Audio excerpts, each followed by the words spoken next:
அதாவது இத பாருங்க, இந்த சிந்தனைய முதல்ல நமக்கு இந்த வார்த்தைய தெரிந்து கொள்ளுங்க. ஆகாயம் என்பது என்ன? அப்படின்றத தெளிவாக நம்ம புரிந்து கொள்ளணும். இந்த சொல் தமிழில அப்படின்ற ஒரு பெரிய வழக்கே ஓடிட்டு இருக்கு. ஒரு வழக்குரைப்பு. எல்லாம் போட்டுட்டு இருக்காங்க. இல்ல இதெல்லாம் தமிழ் இல்லங்க அப்படின்னு.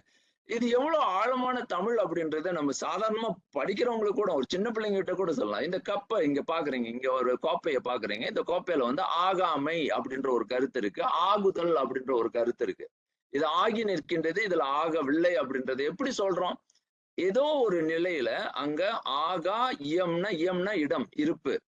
இயம் இல்லம்ன்ற சொல்லு போல அது போல இயம் என்பது இடம். ஆகாத இன்னும் ஆகவில்லை. ஏதோ ஒன்று அங்க நடக்க வேண்டும். இது வந்து ஒரு நிலை. இததான் வந்து முதல் இந்த வரி பாருங்க. இந்த வரி சொல்லுது. இந்த இந்த இந்த வரியில நீங்க பாருங்க. இந்த இந்த வரி நமக்கு என்ன சொல்லுதுன்னு நீங்க பாத்தீங்கன்னா தெரியும். மண் திணிந்த நிலம். இதான் நிலம் ஏந்திய விசும்பு. அப்போ அங்க வந்து ஏதாவது நீங்க ஒரு விசும்பு இருக்கு அப்படின்னா, நீங்க அந்த பொருளை பார்ப்பதற்கு, விசும்பை புரிந்து கொள்வதற்கு, அங்க ஒரு பொருள் நிலை இது இருக்கணும். ஒரு பொருளோட ஒட்டு பார்த்தீங்கன்னா, அங்க விசும்பினுடைய நிலைய நீங்க பார்க்க முடியும். அழகாக பிரித்தரலாம் அப்படின்னு அவங்க அழகா சொல்றாரு. இப்ப இந்த இந்த கோப்பைய பார்த்தீங்கன்னா, இந்த கோப்பைக்கு உள்ள இருக்கக்கூடிய ஒரு விசும்பு நிலை இருக்கு அப்படின்றத, இந்த பொருளை வைத்து நீங்க உணர்ந்து விட முடியும். ஏன்னா, அது அகன்று நிற்கிற அந்த அகற்சியின் வழியாக இங்க ஒரு நிலை இருக்கு அப்படின்றத காட்டிருது.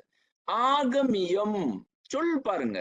ஆகும் இயம் ஆகுதல் நடக்கின்ற நடந்துவிட்ட ஒரு இடம் அப்படின்னு.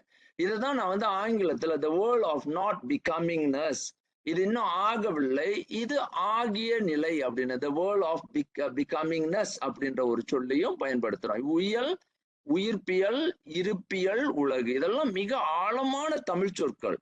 அதாவது இங்க பாருங்க ஒன்றுமே இல்லை திடீர்னு பாத்தீங்கன்னா உயிர்கள் இருக்கின்றன.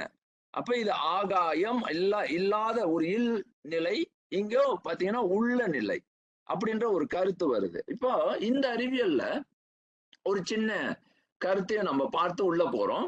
விசும்பை பற்றிய ஒரு ஆய்வு வந்து மிக மிக ஆழமாக மணிமேகலை செய்கின்றது. மணிமேகலையில் நாம் பார்க்கலாம். இது வந்து கிபி பாருங்க 2ஆம் நூற்றாண்டிலேயே எந்த அளவுக்கு இந்த ஆகாயத்தை ஆங்கிலேயர்கள் 4ன்னு தான் சொன்னாங்க. இவங்க 5 வந்து எவ்வளவு மிகப்பெரிய கண்டுபிடிப்பு, துல்லிய கண்டுபிடிப்புன்னு நம்ம இப்ப பார்க்க போறோம்.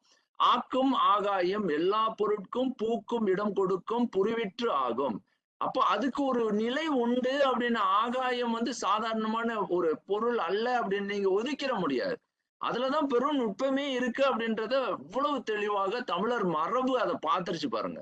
அதை அவ்வளவு நுட்பமாக பாக்குறாங்க. இந்த கிரியேஷனல் ஸ்பேஸ் அப்ப அதுக்கு வந்து ஸ்பேஸ் கிரியேஷனல் செய்யும் அப்படின்ற ஒரு கருத்து அங்க இருந்துருச்சு. It gives space for all things to blossom அப்படின்ற ஒரு கருத்து பாருங்க.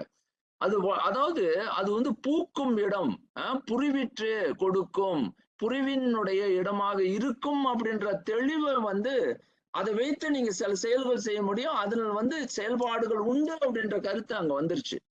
அப்போ இந்த கருத்தை வைத்துதான் நம்ம பார்க்கும் பொழுது சீத்தலை சாத்தனார் ஏற்றி அந்த மணிமேகலை பாருங்க.